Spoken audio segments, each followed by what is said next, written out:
Passing through the eye of the needle is probably an expression you've heard before, either in the church or outside the church. Did you know that when Jesus used that phrase, he was talking about how difficult it is to get to heaven?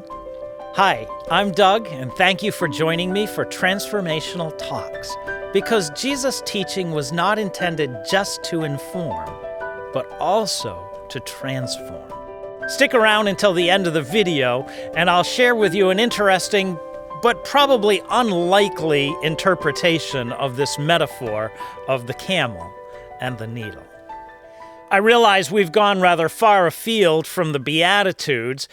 We started with, "Blessed are the pure in heart, because they will see God." And from there we went to the story of the rich young ruler who had all of the correct outward actions, but still was harboring greed in his heart. And I didn't want to leave that story hanging because we left it kind of right in the middle last time. After the rich young man walked away sadly, Jesus said, "How difficult it is for the rich to enter the kingdom of heaven." And his disciples were shocked at this. They said, "Jesus, how can this be? If rich people can't make it to heaven, who could possibly do it?" Now, the reason for that reaction is that throughout the Old Testament, physical, material wealth was interpreted as a sign of God's blessing. Abraham, as we'll talk about soon, was a very wealthy man. So was Joseph, second in command in Egypt. So also was King David and King Solomon, and so was Job, all of these men of God, very wealthy. And so people came to believe that if you had wealth, it was a sign that you had God's favor. So when Jesus said, rich people have a hard time getting to heaven, it's harder for a rich person to get to heaven than for a camel to go through the eye of a needle. But Jesus finished the discussion by saying, with man, it's impossible, but with God, all things are possible. And I wanted to share this with you simply to reiterate what I've already said a couple times before. The notion that it is not possible for us to clean our own hearts. Yes, I can clean up my act, my outward actions, but it is an act of God through the Holy Spirit and the cleansing of Jesus Christ to clean my heart.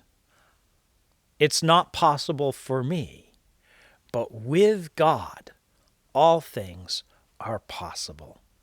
Again, God, create in me a clean heart. Rejoice, ye pure in heart. Rejoice, give thanks and sing. Your festal banner wave on high, the cross of Christ your King. Rejoice, rejoice, rejoice, rejoice, give thanks and sing. Yes, on through life's long path, still chanting as ye go, from youth to age, by night and day, in gladness and in woe. Rejoice, rejoice, rejoice, rejoice, give thanks and sing. Now, I promised that at the end of the video, if you stuck with me, I'd talk for just a minute about an interpretation of this metaphor that I've heard before, and I know many people have. I think I first heard it as a young person in church, and I assumed it was true because I probably heard it from a pastor or a Sunday school teacher.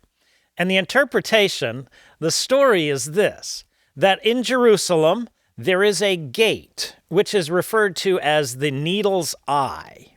But it was a very small gate, and camels could not fit through it unless all the burdens were taken off their backs and they crawled through on their knees.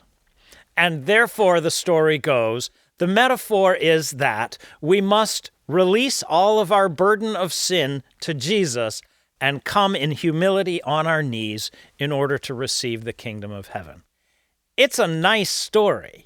It's interesting, but there are a variety of reasons why it's unlikely that this is actually Jesus' intent. For starters, there is nothing for historical evidence, as far as I've been able to see, and as far as other scholars have been able to see, that there ever was such a gate.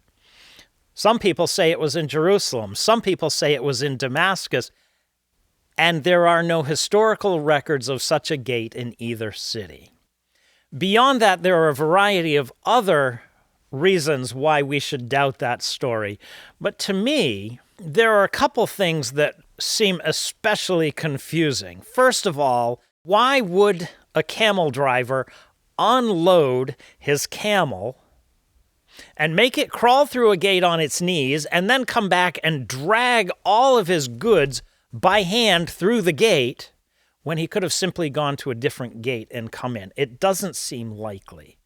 But on top of all of that, it's clear from the disciples' reaction that they thought Jesus was presenting an impossibility. How can this be?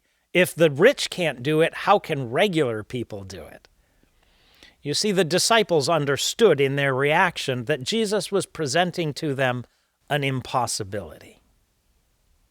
And Jesus acknowledged that this was his intent. With man, it's not possible. With God, it is.